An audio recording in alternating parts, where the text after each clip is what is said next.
கர்த்தருடைய பரிசுத்த நாமத்துக்கு மகிமை உண்டாவதாக. ரட்சகருமாகிய இயேசுவின் நாமத்தினாலே இங்கே உங்களை நான் வாழ்த்துகிறேன். மிக முக்கியமான ஒரு நாள் இந்த நாள். கடந்த நாட்கள் தேவன் நம்மோடு பேசின வார்த்தை,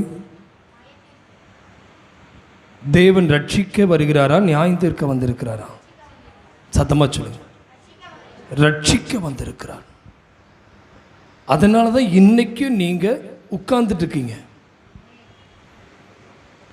பிசாசுனுடைய வேலை தண்டிப்பது, ஆண்டோட வேலை சொல்லுங்களேன், ரட்சிக்க வந்தார். யோசிச்சு பாருங்க. பிசாசு எப்பவுமே ஒரு மனுஷனை அழிக்கத்தான் நினைப்பான். மந்திரவாதத்தில் அழிக்க பார்ப்பான், இல்லைன்னா உங்கள் பேரை அழிக்க பார்ப்பான், இல்லை உங்கள் வருமானத்தை எப்படியாவது அழிக்க பார்ப்பான். அவனுடைய வேலையை அழிப்பது. ஆனால் இயேசு வந்தது அழிக்க வரல, அவர் ரட்சிக்க வந்தார். கைகளை உயர்த்தி வராமன்னு சொல்லுங்க. அந்த கடந்த வாரத்தினுடைய செய்தியினுடைய தொடர்ச்சியாக இந்த வாரத்தை நம்ம கேட்க இருக்கிறோம். ரோமருக்கு எழுதின நிருபம் 8ஆம் அதிகாரம் 2ஆம் வசனத்தை வாசிங்க. ரோமர் 8:2. கிறிஸ்து இயேசுவினாலே எப்படிங்க? ஜீவனுடைய ஆவியின் பிரமாணம் என்னை பாவம் மரணம் என்பவைகளின் பிரமாணத்தினின்று விடுதலையாக்கிற்றே. ஒரு அல்லேலூயா. நல்லா கவனிங்க. கிறிஸ்து இயேசுவினால் ஜீவனுடைய ஆவியின் பிரமாணம் என்னை பாவம் மரணம் என்பவைகளின் பிரமாணத்தினின்று விடுதலையாக்கிற்றே. நல்லா கவனிங்க. உங்க வாயினால நீங்க அறிக்கை பண்ணிட்டே இருங்க. இந்த வாரத்தில் கேட்கிற, போன வாரம் ஆண்டவர் நமக்கு ரட்சிப்பதை குறித்து கற்றுக் கொடுத்தார். இன்றைக்கு அந்த ரட்சிப்புல நான் ரட்சிக்கப்பட்டுட்டேன் அப்படின்னு நம்ம சொல்றோம். உண்மைதான். ரட்சிக்கப்பட்டியான்னு கேட்டேன். எதுல? ஒருத்தர் சொல்றதை பார்த்து காப்பி அடிக்க கூடாது. உங்களுக்கு தெரியும் என்ன பாவம் உங்களை போட்டு ஆளுகை செய்த. இந்த வருகிற ஒவ்வொரு வாரங்கள் ரொம்ப வித்தியாசமான ஒரு சத்தியத்தை உங்களுக்கு கொடுக்குறாரு. ஆனால் வர்றவங்க உண்மையாக சொல்கிறேன், அந்த காரியத்திலிருந்து விடுதலை ஆயிடுவாங்க. எந்த காரியம்னா இன்னைக்கு வரக்கூடிய ஒரு சத்தியத்திலிருந்து. ஒரு மனுஷன் மீண்டும் மீண்டும் தவறுகிறான்னா அவன் இன்னும் ரட்சிக்கப்பட்டுட்டான். ஆனால் பாவ பிரமாணம், கிறிஸ்துவின் பிரமாணம் அவனை விடுதலை ஆக்கிட்டு, ஆனால் பாவ மரணம் அவனை போட்டு அழுத்தம் கொடுத்துட்டே இருக்குது. டெத். அவன் எப்பவுமே அவனுக்குள்ள அந்த பாவம் என்ன செஞ்சுங்க? இதை தான் நம்ம கேட்க போறோம் இன்னைக்கு. பாவம்னா ஏற்கனவே தெரியும். எதுங்க? ஆண்டுடைய வார்த்தையை சொல்லுங்க. எங்க பாவம்னா என்னன்னு ஒருத்தன் கேட்டா என்ன சொல்லுவீங்க? வசனத்தை மீறுவது எல்லாமே பாவம்தான். கர்த்தருடைய வார்த்தைக்கு கீழ்ப்படியாத அத்தனையுமே பாவம்தான். 10 கட்டளைகள் கொடுத்திருக்கிறாரு. அந்த 10 கட்டளைகளில் எத்தனை பேர் அந்த பிரமாணம், ஆண்டவர் கொடுத்த பிரமாணத்தை ஃபாலோ பண்றோம்? ஓய்வு நாள் பிரமாணத்திலே ஃபெயில் ஆயிடுறோமே. கரெக்ட் தானே? ஒவ்வொரு வாரமும் சர்ச்சுக்கு வா வா வா, நேரமா வா வா. அந்த பிரமாணம் உங்களை இன்னும் அதிலிருந்து வெளியே வர முடியல. பார்த்தீங்களா? உங்க நேரத்துக்கு வருவீங்க, உங்க நேரத்துக்கு போவீங்க, உங்க சர்ச்சுங்க மாதிரி வருவீங்க. இப்போ சொல்றேன், இந்த பிரமாணம் உங்களை விட்டு விடலை. உங்களை போட்டு என்ன செய்யுது? அந்த பாவம் உங்களை அந்த பிரமாணம், பாவ பிரமாணத்தில் தான் இருக்கீங்களே. எல்லாமே நீங்க கிறிஸ்துவின் பிரமாணத்தில் இல்லை. பிரமாண பத்திரம் அப்படின்னா ஒரு பத்திரம் எப்படி எழுதப்படுகிறதோ அதே போலதான் உங்களுக்கும் எனக்கும் இந்த பிரமாண பத்திரம், வேத வசனமானது நமக்கு கொடுக்கப்பட்டிருக்கிறது. கிறிஸ்துவினால், கிறிஸ்து இயேசுவினால் ஜீவனுடைய ஆவியின் பிரமாணம். அந்த ஆவி என்ன செய்தான்? பாவம் மரணம் என்பவைகளாகிய பிரமாணத்திலிருந்து, சொல்லுங்க, அந்த சட்டத்திலிருந்து என்னை விடுதலை ஆக்கிட்டு. எங்க விடுதலை ஆயிருக்கீங்களா? நீங்க யோசிச்சு பாருங்க, எத்தனை பேர் இன்னைக்கு சொல்ல முடியும், ஆண்டவரே இந்த வசனம் உண்மையாக, இந்த வசனம் உங்களை நோக்கி உங்களுக்காக தான் வருதுங்க. இன்னைக்கு ஆலயத்தில் வந்து உட்கார்ந்து இருக்கிறோம், ஆனால் விடுதலை ஆகாத ஒரு வாழ்க்கை தான் நம்ம வாழ்ந்துட்டே இருக்கோம். இந்த விடுதலைன்னு என்ன தெரியுங்களா? அதாவது எதுலேயோ ஒரு சிக்குண்டு தான் நம்ம இன்னும் இருக்கிறோம், லாக்காக இருக்கிறோம், சிக்கல்லையே இருந்துட்டு இருக்கிறோம். நம்ம மனம் சிக்கல், மலச்சிக்கல் அல்ல, மனச்சிக்கல். அதான் புரியுதா? மலச்சிக்கல் வந்தால் மாத்திரை மருந்து போதும், ஆனால் மனச்சிக்கல் வந்தால் பைத்தியம் பிடிச்சிடும், டிப்ரெஷன். இன்னைக்கு யாரை கேட்டாலும் டிப்ரெஷன்மா, யாரை கேட்டாலும் ஒரே டென்ஷனுமா. உங்களுக்கு ஞாபகம் இருக்கா, உங்கள் சிறு வயதில் டென்ஷனுங்கிற வேர்டு யாருக்கா தெரியுமா? பாஸ்ட் டென்ஸு ப்ரெசன்ட் டென்ஸுன்னு தெரியும், ஆனால் அந்த டென்ஷனுங்கிறது தெரியாது யாருக்குமே. என்னுடைய நினைவுலாம் இல்லை, எனக்கு குழந்தையிலலாம் டென்ஷன் அப்படின்னு தெரியாதுங்க. ஆனால் இன்னைக்கு குழந்தையவே என்ன டென்ஷன் பண்ணாத அப்படிங்கிறான். உனக்கு இப்போ என்ன பிரச்சனை? குழந்தை உங்களை பார்த்து கேட்குது. யாரை பார்த்து கேட்குறது? குழந்தை, டாடி என்ன ரொம்ப டென்ஷன் பண்ணுறீங்க அப்படிங்கிறான். பெஞ்சாதி சொல்கிறா, உன்னை கட்டுன நாள்லேருந்து டென்ஷனே டென்ஷன். இந்த டென்ஷன்கிற வேர்டு எங்கிருந்து வந்தது யோசிச்சு பாருங்க. இதுக்கு பேர் தான் மனச்சிக்கல். அவன் எதுலையோ டென்ஷன்லயே இருக்கிறான் பாருங்க. அவனுடைய மைண்டு ஒரு இடத்துலயே நிற்காது பாருங்களேன், அலம்பாஞ்சிட்டே இருக்கும். அதனால தான் அந்த ஆவியின் பிரமாணம் ஒரு மனுஷனுக்குள்ள இருந்தால் மட்டும்தான் அவன் விடுதலையோட சுதந்திரமாக இருக்க முடியும். நான் பேசுறது உங்களுக்கு புரியுதுன்னு நினைக்கிறேன். ஜூல இருக்கிற மிருகமும் சுதந்திரமாக தான் இருக்குது, ஆனால் அந்த எல்லை விட்டு வெளியே போக முடியாது, மதிலை விட்டு வெளியே போக முடியாது, அந்த கூண்டை விட்டு வெளியே போக முடியாது. கூண்டுக்குள்ளே இருக்க அடைபட்டு இருக்கிற அந்த குருவி, அந்த சிட்டுக்குருவி, அந்த பேரட்டு, அந்த பறவைகள், அந்த கூண்டுக்குள்ளே இருக்கிற பறவை சுதந்திரம் இல்லை, ஆனால் அது பறந்துட்டு தான் இருக்குது, ஆனால் சுதந்திரம் இல்லை, ஏதோ ஒரு கட்டுக்குள்ளே தான் இருக்குது. இதுதான் நீங்கள் வாழ்ந்துட்டு இருக்கிற வாழ்க்கை.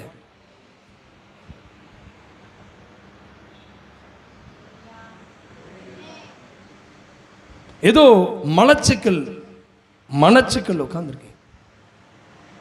எப்பவுமே நீங்கள் தனியாக இருந்தாவே அப்படியே ஒரு மாதிரி பேசிகிட்டே இருப்பீங்க. நிறைய பேர் பாருங்கள், முந்தையெல்லாம் அப்படி பேச மாட்டாங்க. அந்த காலத்துலலாம் ஒரு மாதிரி மைண்டு அப்செட் ஆகிடுச்சுன்னா கையில் விலங்கு போட்டுருவாங்க, காலில் விலங்கு போடுவாங்க. இன்றைக்கி சங்கிலியெல்லாம் பார்க்கவே முடியாது. ஞாபகம் இருக்கா உங்களுக்கு? அந்த காலத்தில் கை காலுக்கு விலங்கு போட்டு அவன் பாட்டுக்கு அவன் நல்லா சாப்பிடுவான், எல்லாமே பண்ணுவான், தூங்குவான், எல்லாமே பண்ணுவான். ஆனால் ரோட்டில் தான் நடமாடிட்டு இருப்பான். ஆனால் கையில் சங்கிலி, காலில் ஒரு விலங்கை போட்டு அப்படி நடந்துட்டு அவன் நடந்து போனாவே சரக்குன்னு சத்தம் கேட்டு தான் இருக்கும். ஏதோ அப்படி போயிட்டே இருப்பான் பாருங்க. அந்த மாதிரி நினச்சிங்க, ஒவ்வொரு மனிதனும் ஒரு சிக்கல் அமர்ந்து இருக்கிறான்னு அர்த்தம். இந்த பைபிள் சொல்லுது, அந்த சிக்கல் அந்த விடுதலை செய்வதற்கு இயேசு கிறிஸ்துவினுடைய சிலுவை மட்டும்தான் அவனை ரட்சிக்கக்கூடியதாய் மாறுகிறது. அதனால தான் 1 கொரிந்தியர் 1:18 பாருங்க. 1 கொரிந்தியர் 1:18 சிலுவையை பற்றிதான உபதேசம். நல்ல கவனிங்க, சிலுவையை குறித்த சுவிசேஷம் எல்லாருக்குமே இன்பமா இருக்கும். ஆனால் அந்த சிலுவை வந்ததனுடைய உபதேசம், நல்லா கவனிங்க, அந்த உபதேசம்னு வரும்போது நல்லா கவனிங்க, அவன் சிலுவை ஒரு மனுஷனை, கிறிஸ்துவின் சிலுவை, இயேசுவின் ரத்தம் ஒரு மனுஷனை பாவத்திலிருந்து ரட்சித்தது. ஆனால் உபதேசம் ஒரு மனுஷனை அவனை என்ன செய்கிறதாம், கெட்டு போகாம பாதுகாக்கிறதுக்கு இயேசு கிறிஸ்துவின் ரத்தத்திலே, இயேசு கிறிஸ்துவின் வசனத்திலே நிலைத்திருக்க பண்ணுவதே அந்த உபதேசம்தான். இயேசு அவர் போதிக்க தொடங்கினார். அல்லேலூயா. அருமையான தேவ பிள்ளையே, அவருடைய போதனையினுடைய கட்டம் தான் பாருங்க. மத்தேயு எழுதின சுவிசேஷத்தின் புஸ்தகத்தை திருப்பிங்க, 5ஆம் அதிகாரத்தில் பாருங்க. அவர் திரளான ஜனங்களை கண்டு மலையின் மேல் ஏறினார். 5:1 அவர் உட்கார்ந்த பொழுது அவருடைய சீஷர்கள் அவரிடத்தில் வந்தார்கள். அப்பொழுது அவர் தமது வாயை திறந்து அவர்களுக்கு உபதேசித்து சொன்னது என்னவென்றால், ஆவியில் எளிமை உள்ளவர்கள் பாக்கியவான்கள், துயரப்படுகிறவர்கள் பாக்கியவான். இப்போ நீங்கள் கவனித்து பாருங்கள், இந்த வீட்டில் போய் இது எல்லாவற்றையும் நீங்கள் வாசித்து பாருங்கள். இந்த அதிகாரமே உபதேசம்தான். நீங்கள் வீட்டில் போய் நீங்கள் மெதுவாக நிதானமாக வாசிங்க. 48 வசனம் இருக்குது. இந்த 48 வசனமும் உங்கள் வாழ்க்கையில் இருக்கான்னு பாருங்க. நல்லா கவனிங்க. இயேசு கிறிஸ்துனுடைய பிரமாணங்கிறதே இந்த உபதேசங்க. நீங்கள் நிறைய பேருக்கு இந்த சிலுவையை பற்றி உபதேசம் பிடிக்காது. சிலுவை எல்லாருக்கும் பிடிக்கும். ஹலோ, இருக்கீங்களா? சிலுவை என்ன செய்யும்? பிசாசை ஜெயிக்கிறதுக்கு சிலுவையை அவங்க வச்சுக்குவாங்க. வியாதி குணமாகறதுக்கு சிலுவை போட்டுக்குவாங்க. ஒரு ஆசீர்வாதத்தை கொடுக்கறதுக்கு சிலுவை போடுங்கம்பாங்க. ஆனால் அந்த சிலுவையிலிருந்து வந்த உபதேசம், இயேசுவின் வாயிலிருந்து வந்த உபதேசம் என்ன போட்டிருக்குங்க? அவன் கெட்டு போகிறவர்களுக்குள்ளே ஒருத்தன் கெட்டு போறான்னா இந்த உபதேசம் எப்படி இருக்குதா? இப்போ இந்த 5ஆம் அதிகாரம் மத்தேயு 5 என்னதுங்க? ஒருத்தருக்கு எப்படி இருக்குதா? பைத்தியமா இருக்குது. ஆனால் ரட்சிக்கப்படுகிற நமக்கும் அது எப்படி இருக்குதா? கைகளை உயர்த்தி ஒரு ஆமென் சொல்லுங்களேன்.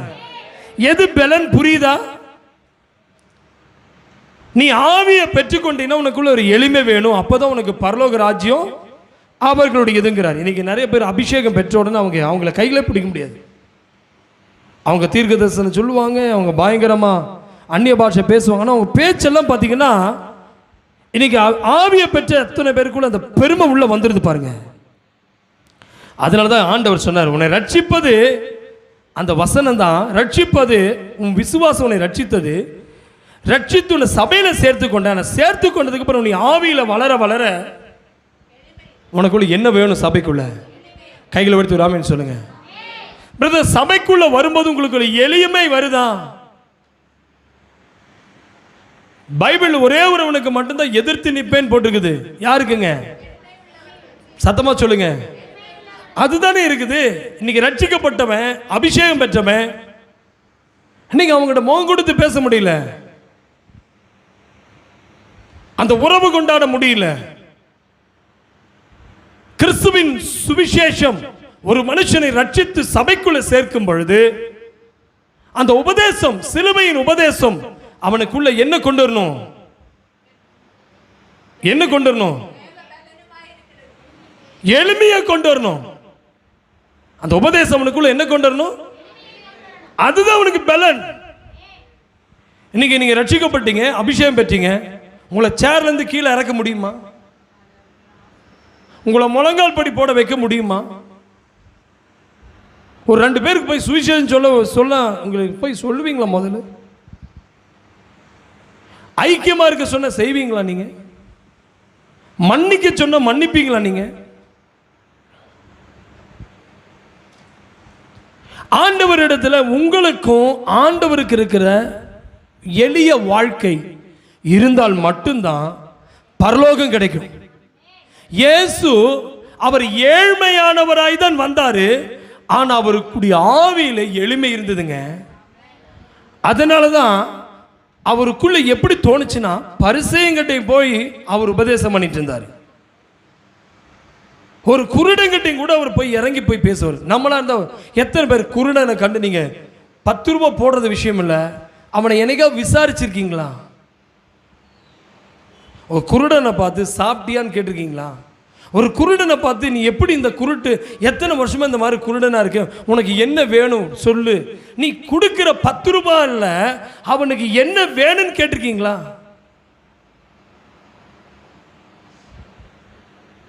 லெப்பர்சி, ஒரு குஷ்டரோகியை பார்த்து என்னைக்காவது நீ சுத்தமாகணும் விரும்புறீங்களா, இயேசுவை நம்புங்கன்னு சொல்லியிருக்கீங்களா? நீங்க உங்க வீட்டுக்கு வருகிற பிச்சைக்காரங்களை பார்த்து என்னைக்காவது இயேசு உனக்கு வேணுமான்னு கேட்டிருக்கீங்களா? எதுக்கு சொல்ல வரேன்னா, ஏழ்மையான வீட்டில் வளர்ந்தது உண்மைதான். ஆனால் அவருக்குள்ள ஆவியில் எளிமை இருந்ததுனால தான் அவர் தேவனாய் இருந்தும் குமாரனுடைய ஸ்தானத்துக்கு இவர் பூமிக்கு வந்ததுனால எளியவர்களாகிய உங்களை என்னையும் ஏற்றுக்கொள்வதற்கு, நல்லா கவனிங்க, அவர் இறங்கி போய் பேசினார். நீங்க என்னைக்காவது இறங்கி பேசுவீங்களா? உங்களை எல்லாருமே பாவின்னு சொன்ன போது உங்களுக்குள்ள ஒரு சோதனை, அதாவது எல்லாருமே நம்மளை பாவி, அதாவது நம்ம பாவத்தை அவங்க எல்லாருமே பார்த்துட்டாங்க. பிரதர் ஒன்று சொல்றேன், உங்க எல்லா தவறுமே எனக்கு தெரிஞ்சிருச்சு. அதுக்கப்புறம் உங்களுக்கு எங்கிட்ட பேசுறதுக்கு எப்படி இருக்குன்னு தெரியுமா? என்ன ஃபீலிங் இருக்குன்னு சொல்லுங்க பார்க்கலாம். சொல்லுங்க, என்ன ஃபீலிங்ஸு? கில்ட்டி ஃபீலிங்ஸ் இருக்குது. உங்களுக்குள்ளே என்ன தோணும்னா, ஐயோ நம்ம இந்த மாதிரி பேசிட்டோமே, இந்த மாதிரி பழகிட்டோமே, இந்த மாதிரி நடந்துக்கிட்டோமே. உங்களுக்குள்ளே அந்த அப்படிப்பட்ட ஒரு கில்ட்டி ஃபீலிங்ஸ் உங்களுக்குள்ளே இருக்கும். கரெக்டா? உங்களுடைய எண்ணங்கள் எப்படி இருக்குமா?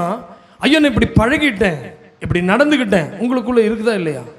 ஒன்றும் வேண்டாம். இன்னைக்கு வரைக்கும் நீங்கள் மனைவி இடத்துல நீங்கள் ரட்சிக்கப்பட்டவங்க தானே, நீங்கள் ஞானஸ்நானம் பெற்றவங்க தானே, உண்மையாகவே உங்கள் தவறுன்னு ஒத்துக்கிறீங்களா?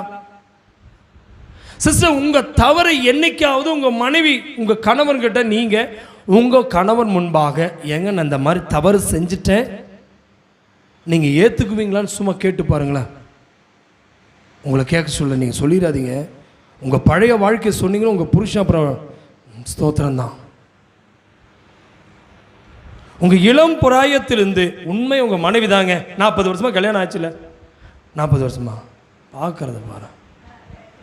கல்யாணம் ஆகி 30 வருஷம் இல்லை 20 வருஷம் சார், 10 வருஷம் சார். இன்னைக்கு உங்களுடைய சிறு வயது 1ஆம் கிளாஸ் படித்ததுலேருந்து இன்னைக்கு வரைக்கும் உங்களுக்கு எல்லாம் நினப்பு இருக்குது.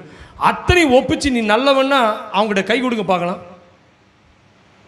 பொல்லாதவளா மாறிடுவா. பார்க்கறத பாரு. சரி, ஒன்றும் வேண்டாம். உங்கள் அம்மா கிட்ட போய் உங்களுடைய அத்தான பூல வாக்கையும் சொல்லுங்க பார்க்கலாம். பேசுனது, நடந்துக்கிட்டது, வந்தது, போனது, மேலோட்டமாக எதெல்லாம் அடிபடாமல் போகுமோ அதை மட்டும்தான் அம்மாட்ட ஒப்பிப்பீங்க. எதெல்லாம் ரொம்ப சீக்ரெட்டாக உள்ளே இருக்குதோ அது உள்ளுக்குள்ள தான் வச்சுருப்பீங்க. ஏன்னா சொல்லிவிட்டு அம்மா என்ன பண்ணிடுவோம், நம்மளை தப்பாக எங்கள் அம்மாவே தப்பாக நினைப்பான்னு நினைக்கிறீங்களே. என் ஆண்டவட்ட அத்தனையும் சொன்னதுக்கப்புறம் இப்படி உட்கார இருப்பார். எனக்கே வெக்கமாக இருக்கு உங்களை பார்த்தா. இத்தனையும் சொல்லிட்டு அவர் சொல்கிறாரு என் புள்ளன்னு சொல்கிற. இத்தனையும் சொன்னதுக்கு அப்புறம் கூட உன்னை வந்து எவ்வளோ ஷைன் பண்ண வைக்கிறாரு. வேலையில் ஷைன் பண்ண வைக்கிறாரு, வீட்டில் ஷைன் பண்ண வைக்கிறாரு, ஃபேமிலியில் நல்லவன் சொல்லி பேர் வாங்க வைக்கிறாரு. சர்ச்சுக்குள்ளே போனால் நீ ஆவியில் இங்கிருந்து தவளை மாதிரி துள்ளி துள்ளி போதும்போதெல்லாம் பாவம் புள்ள துள்ளுது பாரு, எப்படி துள்ளுது இவன் தான் அப்படின்னு ஆண்டவர் துள்ள இல்லைங்க. அந்த துள்ளுற நேரத்துலையும் கூட ஒரு அக்கினி அனுப்புகிறாரு, இந்த அபிஷேகத்தை அனுப்புகிறார், சொல்ல கிருபையை கொடுக்குறாரு, வரத்தை கொடுக்குறாரு, அந்நிய பாஷை பேச வைக்கிறாரு. நாக்கில் பேசுகிற அத்தனை கெட்ட வார்த்தையில் இந்த நாக்கு புழுத்து போயிருக்கணும், புழுத்து புழுவே வரணும். அப்படி பேசின நாச்சமெடுத்த இந்த வாயில் அதே வாயை அபிஷேகம் பண்ண வைக்கிறாரு. நாக்கில் பேசுகிற அத்தனை வார்த்தைக்கும் மன்னிச்சு அந்த நாக்கை குளுத்து எப்படிங்க எசையா சொன்ன மாதிரி, ஆண்டவரே என் நாவை தொடுங்க, என் நாவை தொடுங்க, தொடு சொல்ல தொடு தொடு தொடு. நான் சொல்கிறேன் அந்த பாவம் செய்கிற நாக்கை தொட சொன்னாரு. நீ சொல்லுவியா என்னைக்காவது? நல்லவனாக இருந்தால் உன் புருஷன் பொண்டாட்டிட்டு போய் எல்லாம் சொல்லு. நீ கள்ளனுங்க ஏமாத்துறது. நான் எவ்வளோ நல்லவன் தெரியுமா? பொய். நீ நல்லவனாக இருந்து இன்னைக்கு போய் அத்தனையும் ஒப்பிக்கிற. வேண்டாம், குடும்பத்தில் ஏதாவது ஆச்சுன்னா அப்புறம் நான் பொறுப்பு இல்லை. உண்மையாக சொல்கிறேன், அத்தனை பாவத்தையும் குழி தோண்டி மூடி மறைச்சு மன்னிச்சு உன்னை நல்லவனா காட்டுற நல்லதே சொல்ல. அந்த சிலுவையின் உபதேசம் ஒரு மனுஷனை பாவ மரணத்திலிருந்து விடுதலையாக்கிச்சே. அந்த ரகசிய அறைய தூக்கத்தில் இங்கிருந்து உளறிட்டின்னு என்ன ஆகுறது? அந்த புள்ள பேரை சொல்லிட்டின்னு என்ன ஆகுறது? நீ சின்ன வயசில் பார்த்தையில அந்த புள்ள லபலபா லபலபான்னு சொல்லிட்டீன்னா குடும்பம் ஒன்றா இருக்குங்கிற பார்க்கறத பாரு. டேய், தூக்கத்திலையும் கூட அந்த பையன் பேரை சொல்லி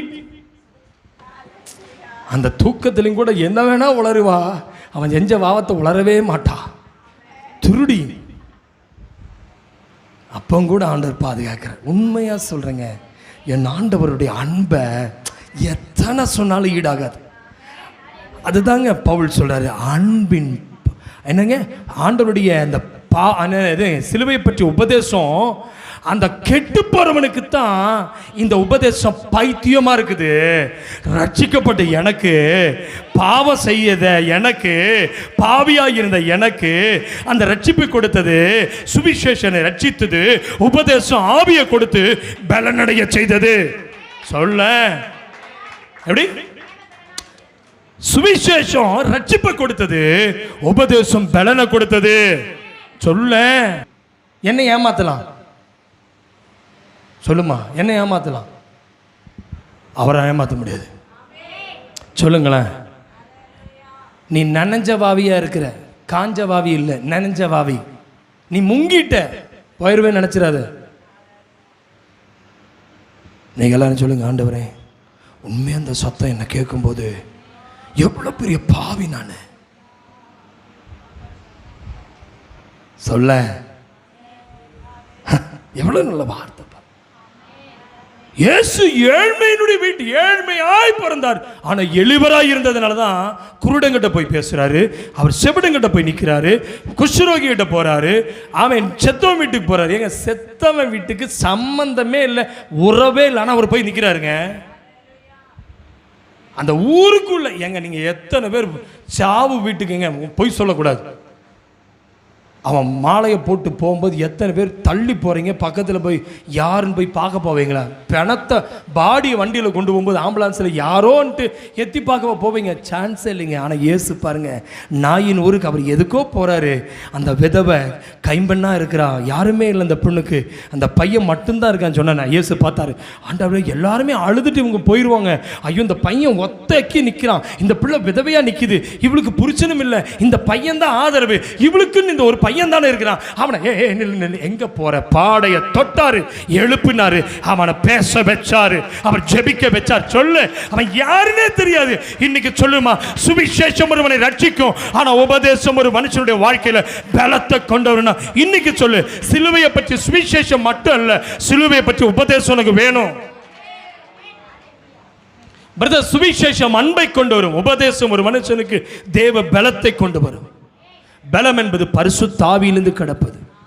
நீங்க நிறைய பேர் இயேசுவை ஏத்துக்குவாங்க, பரிசுத்த ஆவியை ஏத்துக்க மாட்டாங்க. ஏன்னா நிறைய பேர் சொல்லுவாங்க, அந்நிய பாஷை எதுக்கு பேசிட்டு, ஆனா இவங்களுக்கு சுவிசேஷம் மட்டும் வேணுமா, பரலோகம் வேணுமா, ஆனா அந்நிய பாஷை பேச மாட்டாங்க. ஆவியில் நினைச்சோன்னா வார எல்லாம் பைத்தியமாட்ட துள்ளி குதிக்குது பாரு. ஏங்க அவங்க துள்றது இல்லைங்க, உயிருள்ள மீன் துடிக்குங்க. ஒரு அல்ல சொல்லுங்களேன், அந்த தண்ணியை விட்டு வெளியே அந்த மீனை போட்டாவே அதை துடிக்க ஆரம்பிச்சிருங்க, திரும்பி அது தண்ணிக்குள்ள போக ஆரம்பிச்சுன்னா நீந்த ஆரம்பிச்சிருங்க.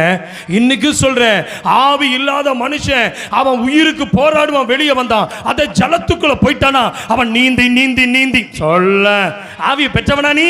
ஆவியை பெற்றவன் அவனால சும்மா இருக்கவே முடியாது. அவன் வாயில ஸ்தோத்தரித்து கொண்டே இருப்பான், அவன் வாயில கர்த்தருடைய துதி வருங்க. உங்க வாயில கர்த்தருடைய துதிக்கிற துதி வரலைனாவே நீ ஆத்துமாவுல செத்து இருக்கிறேன்னு அர்த்தம். இன்னைக்கு சொல்லுங்க, ஆண்டவரே கிறிஸ்துவின் பிரமாணம் என்னுடைய ஆவியின், கிறிஸ்துவினுடைய பிரமாணம் என்ன செய்தான்? எனக்குள்ள இருக்கிற கிறிஸ்து இயேசுவினாலே ஜீவனுடைய ஆவியின் பிரமாணம் என்னை பாவம் மரணம் என்பவைகளின் பிரமாணத்திலிருந்து சத்தமா சொல்லுங்க விடுதலையாக்கிச்சு. ஓ ஜீசஸ், பிரமாணம். இன்னைக்கு கிறிஸ்துவின் பிரமாணம் என்னை பாவம் செய்ய விடாதபடிக்கு என்னை விடுதலை ஆக்கிற்று, என் வாயை விடுதலை ஆக்கிற்று, என் கண்ணுக்கு ஒரு விடுதலை ஆக்கிற்று, என் கைகளுக்கு ஒரு விடுதலையை கொடுத்தது. திருட மாதிரி உட்கார்ந்து இருக்காத, வாயை தந்து ஸ்தோத்திரம் பண்ணு. திருடுதான் மறைஞ்சு உட்கார்ந்துருப்பான். நீ இன்னும் பாவத்தில் மறைஞ்சிருக்காத, வெளியே வந்து பாவத்தை விட்டு வரணும்னா சுவிசேஷம் மனுஷன் ரட்சிக்கும்.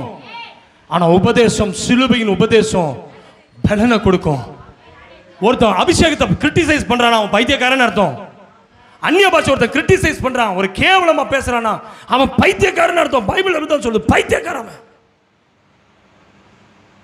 அவன் நம்மளை கண்டு பைத்தியக்காரம்மா வளர்றான்னு. அம்மா, ஜீவன் நதிக்குள்ள நீ போய் அந்த மீன்களை போல செத்த மீன் தண்ணியோட போகும், உயிருள்ள மீன் எப்படியா அந்த ஃபிஷ் எதிர்த்து நீச்சல் அடித்து மேலே வருமோ. இன்னைக்கு சொல்கிறேன், வாழ்க்கையில் வருகிற போராட்டத்தை எதிர்த்து நிற்க என்னை திராணி உள்ளவனாய் மாற்றி இருக்கிறாரே. பாவம் என்னை நெருக்கும் போது அது எதிர்த்து நிற்கிறேன். ஆமென். எதிர்த்து நிற்பது என்னதான்? கெட்ட வார்த்தை வாயில வரும். அப்படி வாயை நீ அமுக்கிற பத்தியா, கண் எப்படி போகும் அவளை பாரு, அவனை பார், கண் அகற்ற பாத்தியா, அதுதான் எதிர்த்து நிற்பது. கை வரும், ஒரு குத்தில அந்த கையை கண்ட்ரோல் பண்ற பாத்தியா, எழுதுறதுக்கு அடுத்தவனை பத்தி தப்பா எழுதுற கை வரும், அதை அடக்கிற பாத்தியா, அதுதாங்க எதிர்த்து நிற்பது. பாவத்தை எதிர்த்து நிற்பது. ஒருத்தனை பத்தி பேசுறதுக்கு வாய் வருது, வாய் சோத்திரம் சோத்திரம் சோத்திரம் சொல்லட்டுமா? ஒருத்தனை பத்தி தீதா வாய் வருதுன்னா உடனே சோத்திரம் பண்ணு.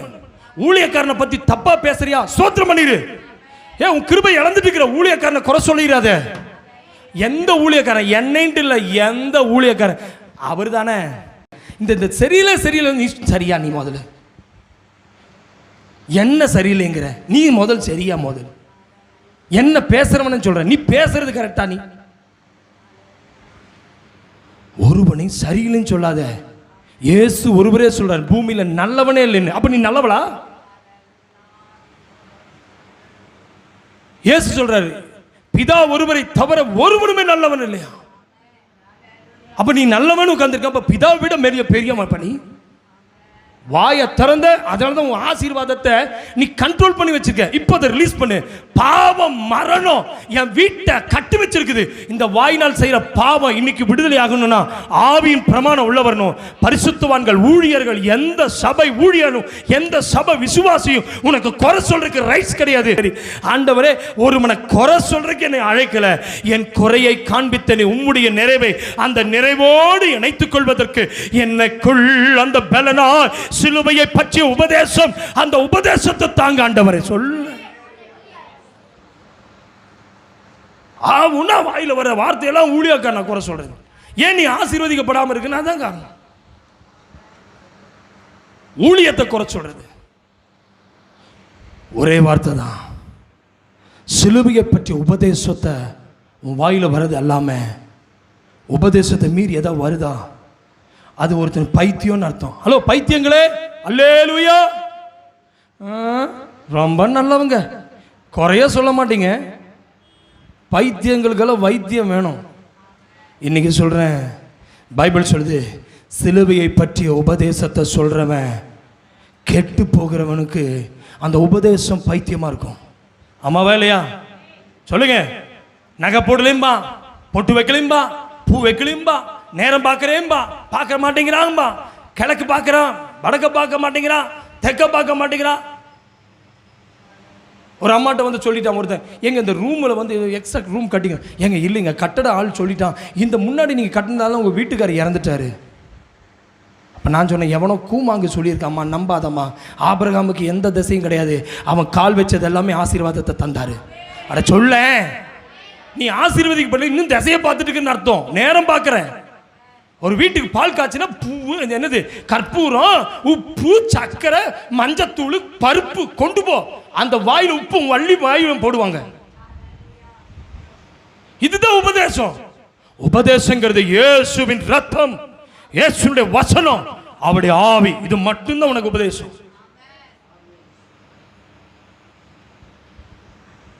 இன்னைக்கு சொல்றேன், நோவா வீட்டில் 8 பேர் தான் இருந்தாங்க. சேம், காம், யாபேத், இந்த 3 பேர் தான் இருந்தாங்க. சேமனுடைய மனைவி, காமனுடைய மனைவி, யாபேத்தினுடைய மனைவி, இந்த 3 பேருடைய மனைவி. அப்போ 2, 4, 6 பேராச்சா? நோவா மனைவி 8 பேர் தான் பேழைக்குள்ளே இருந்தாங்க. சார் இன்றைக்கி சொல்கிறேன், நான் அந்த பைபிள் வச்சு சொல்கிறேன், இந்த காணிக்கப்பட்டு பெருசாக இருக்கலாம், உன் மனசு சிறுசு, பெட்டி பெருசு, ஆனால் உன் மனசு சிறுசு. நீ கொடுக்குற காணிக்கையில் இந்த ஊழியம் பண்ணலை. இந்த பைபிள் எடுத்தது உண்மைன்னா, என் குடும்பத்தில் 5 பேர் தான், நான் பரலவும் போயிடுவேன், 100% நம்பிக்கை இருக்குது. வேணும்னா இந்த பேழைக்குள்ள வா, இல்லையா போயிட்டே இரு. பாய் பாய். இப்போ டாட்டா சொல்லிட்டேன். சத்தியத்தின்படி நடக்கிற 2 பேர் இருந்தாலும் ஒருவன் எடுத்துக்கொள்ளப்படுவான், ஒருவன் கைவிடப்படுவான். பைபிள் அப்படி தான் சொல்லுவோம். கைவிடப்படுற ஒருத்தன் இருப்பான். 2 பேர் படுக்கையில் இருப்பாங்க, 2 பேர் இயந்திரம் அரைச்சிட்டு இருப்பாங்க, 2 பேர் என்ன செய்வாங்க, வயல்வெளியில் இருப்பாங்க. எங்கேயுமே 2 பேர் தான் இருப்பாங்கன்னு பைபிளே சொல்லுது. சிஸ்டர், உங்கள் கூட ஒரு விசுவாசி இருக்கான்னா கூடவே இன்னொரு அவிசுவாசி இருப்பான். நீங்கள் அவன் பேச்சை கேட்டு நீங்கள் கிருபை இழந்துடாதீங்க. இன்னைக்கு ஆவியானவங்களோட பேசுகிறாரு. இந்த ஆவியானவங்களோட பேசுகிறாரு. இன்றைக்கி சொல்லுங்கள், ஆண்டவரே பாவம் மரணத்திலிருந்து எனக்கு விடுதலை வேணும். எத்தனை பேர் ஆமேன்னு சொல்கிறீங்க? 4-5 பேர் தான் டிக்கெட்டு கை தூக்குதுங்க. ஆண்டவர் எனக்கு இதில் விடுதலை வேணும். கை உயர்த்துங்க. எனக்கு விடுதலை வேணும். கை கீழே போடுங்க. இன்றைக்கி ஒன்று தீம் மட்டும் கையில் வச்சுங்க. சிலுவையின் உபதேசம். சிலுவை ஒரு மனுஷனுக்கு ரட்சிப்பை கொடுத்தது.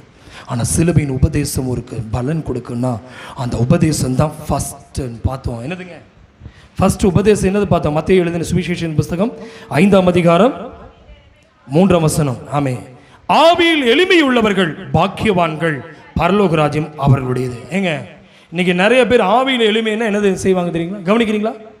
வெள்ளையும் போட்டால் தான் எளிமைன்னு நினைக்கிறாங்க. நல்லா கவனிங்க. இந்த வெள்ளையும் எளிமை என்னதுங்க? பரலோகத்தில் வெண் வஸ்திரம் தரித்தார்கள் போட்டிருக்குன்னா நம்ம வன் வஸ்திரம் எல்லாருமே என்ன செய்யணும்? போட்டுக்கணும். இது ஆலயத்தில் வரும்போது ஒன்றாய் நாம் சேர்ந்து ஆராதிப்பதற்கு ஒரு வெண் வஸ்திரம். அடுத்தது ஆவியின் எளிமைன்னா என்னதுங்க? கிழிஞ்ச ட்ரெஸ் போடுறதா? ஆவியினுடைய எளிமைன்னா என்ன அர்த்தம் சொல்லுங்க? பணத்தை சேர்த்து வைக்கக்கூடாது. ஆவியின் எளிமைன்னா என்னது? வீடு கட்டக்கூடாது. ஆவியின் எளிமைன்னா என்னது? பிள்ளைங்களை வேலைக்கு வாங்கக்கூடாது, வேலைக்கு போகக்கூடாது, படிக்க வைக்கக்கூடாது. ஏன்னா இயேசு வரப்போறாரு. எங்க ஆவியின் எளிமைன்னா ஷேவ் பண்ணாமல் இருக்கிறது இல்லைங்க. ஆவியின் எளிமைன்னா பர்ஃப்யூம் போடாமல் இருக்கிறது இல்லை. ஆவியின் எளிமைன்னா சென்ட் போடாததோ இல்லை பவுடர் போடாததுனால அல்லங்க. ஆவிங்கிறது வேற, மாம்சங்கிறது வேற. இந்த பாடி ஆஃப் கிரைஸ்ட், இந்த பாடிக்குள்ள அவர் கிறிஸ்து எனக்குள் வாழ வேண்டும் என்றால் என்னுடைய ஆவி கண்களிலே இருக்கிற இந்த சரீரத்திலே அல்ல, என் சுபாவம் தான் ஆவியை வெளிப்படுத்தும். என்னுடைய சுபாவம் அப்படின்னா என்ன அர்த்தம்? ஏற்கனவே சொன்னேன். இயேசு கிறிஸ்து ஊழியத்தை ஆரம்பித்த போது அவர் 3 வருஷம் ஊழியத்திலையும் எங்கேயாவது ராஜா வீட்டில் போய் அவர் தங்கி இருக்கிறாரா? இயேசு கிறிஸ்து வனாந்தரத்துக்கு போனாரு. இயேசு கிறிஸ்து பாடைய தோட்ட போனாரு. இயேசு கிறிஸ்து கடலின் மேல் போனாரு. இயேசு கிறிஸ்து என்ன செய்தாரு? ஆமே, கிராமத்துக்குள்ள போனாரு. இயேசு கிறிஸ்து கதரையினுடைய கிராமத்துக்குள்ள போகும்போது கல்லறைக்கு போனாரு. எங்க இயேசு கிறிஸ்து செய்த ஊழியத்தில் இங்க பாருங்க, ஜெப ஆலயத்துக்கு போன போதும் கூட அவர் கல்லர் குகையாக்கிட்டேன்னு சொல்லி அவர் கோபம் வந்துருச்சு. ஜெபிக்காதவங்களை துரத்திட்டு இது ஜெபிக்கிற வீடுன்னு சொல்லிட்டு போயிட்டாரு. அப்படின்னா அப்படி ஆவியின் எளிமை எதை காண்பிக்கிறது என்றால் அவருக்குள்ளே தேவ ஆவிதான். அவர் இயேசுவா இந்த பூமிக்கு வந்திருக்கிறாரு. அவர் என்ன செய்யறாரு? மனுஷனோடு இடைப்படும் பொழுது மனிதனை போல் அவர் பழகுறாருங்க. பிரதர், நீங்க அபிஷேகம் பெற்றதுக்கு அப்புறம் உங்களுடைய வாழ்க்கையில எத்தனை பேரை நீங்க காயப்படுத்திருக்கீங்க? ஏற்கனவே சொல்லிட்டேன், நீங்க நல்லவர்கள். ஆனா நீங்க வாயை திறந்தீங்கன்னா தான் இதுல உண்மை தெரியும். நீங்க உட்கார்ந்துருக்கிறது பார்த்து ஆவி பெற்ற மாதிரி தெரில. ஒரு ஆமேன்னு சொல்லுங்க. கை தூக்க மாட்டேங்கிறீங்க பாருங்க. கள்ளர்களும் கயவர்களும் ஆலயத்துக்குள்ள வேண்டாம். உண்மையான இருதயத்தோடு சொல்லுங்க, ஆவியில் எளிமை உள்ளவர்கள் பாக்கியவான்கள்னா உனக்கு கிருபை இருக்கும், வரங்கள் இருக்கும், அந்நிய பாஷை வரங்கள் இருக்கும், உனக்குள்ள சுகமளிக்கும் வரம் இருக்கும், உனக்குள்ள பாஷையை வியாக்கியானிக்கக்கூடிய வரம் இருக்கும். ஆமே, அடுத்தது அற்புத சுகமளிக்கும் வல்லமை உனக்கு இருக்கும். 9 வரங்கள், பிசாசை துரத்தும் வரம் இருக்கும், வசனத்தை விசுவாசம், அது ஒரு வரம் தான், விசுவாசம் இருக்கும். ஆனால் கூட இருக்கிற ஒருவனுக்கு விசுவாசம் இல்லாதவனை கண்டு அற்பமாக பார்க்காத. ஒருவன் ஆசீர்வதிக்கப்படாததை கண்டு நீ அற்பமாக பார்க்காத. ஒரு மனுஷனுடைய ஏழ்மையை கண்டு அவனை அற்பமாக பேசாத. ஒரு மனுஷன் அந்நிய பாஷை பெறலைன்னு சொல்லி அவனை அற்பமா பார்க்காத. ஒரு மனுஷன் கிருபையை பெறலைன்னு சொல்லி அவனை அற்பமா பார்க்காத. ஒரு மனுஷன் தவறிலே விழுந்துட்டான்னு சொல்லி அவனை அற்பமா பார்க்காத. ஆவி பெற்றவன் விழுந்து போனவனை சுமக்கிறவன், விழுந்து போனவனை தூக்கி விடுகிறவன், மடங்கடிக்கப்படுகிறவனை ஆண்டவர் தூக்கி விடத்தான் ஆவியில் எளிமை. என்ன அர்த்தம்னா, உங்களால் ஒருவனை மன்னிக்க முடியலன்னா உங்களுக்குள்ள ஆவியில எளிமையே இல்லை, உங்களுக்குள் பெருமையின் ஆவி இருக்கு.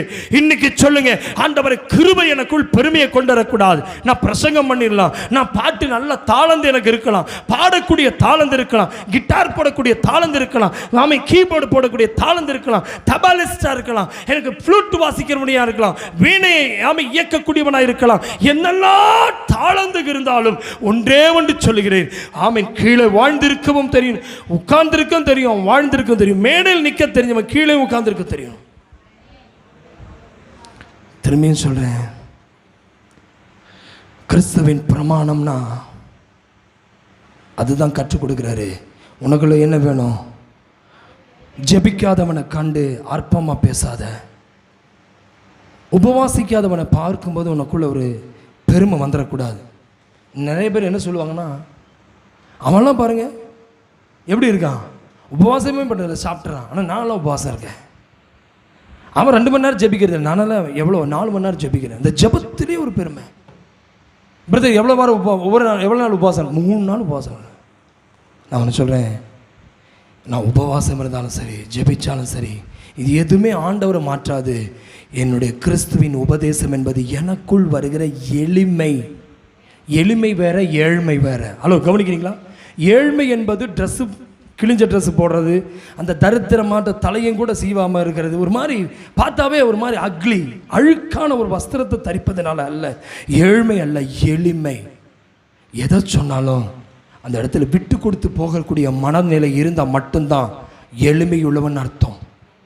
நான் என்கிற அகங்காரம் உங்களுக்குள்ள இருக்கக்கூடாது. அகங்காரிக்கு ஆண்டவர் எதிர்த்து நிற்கிறார், வீம்புக்காரனுக்கு ஆண்டவர் எதிர்த்து நிற்கிறார். உங்களுக்குள்ள நல்லா கவனிங்க, உங்களுக்கு ஒரு ரட்சிப்பின் அனுபவம் உங்களுக்குள்ள இருக்குதுன்னா உங்கள் கனி சொல்லணும், ஆவியில் எளிமையாக இருக்கீங்கன்னு சொல்லி. மன்னிக்கக்கூடிய இருதயம். ஆமென். அப்படித்தான். அல்லேலூயா. பாருங்க, ஆண்டவர் உபதேசிக்க தொடங்கினார். என்னெல்லாம் தொடங்கினார்? ஆவியில் எளிமை உள்ளவர்கள் பாக்கியவான்கள். 4வது என்னது? துயரப்படுகிறவர்கள் பாக்கியவான்கள். அவர்கள் என்ன செய்வாங்க? நான் சொல்றேன் பிரதர், உங்கனால உங்க வீடு ஆறுதல் அடையுதா, மாறுதல் அடையுதா? ஹலோ ஹலோ, நீங்க எல்லாம் ரட்சிக்கப்பட்டவங்க தானே? ரட்சிக்கப்பட்டவங்க ஒரு அல்லேலூயா சொல்லுங்க. அல்லேலூயா.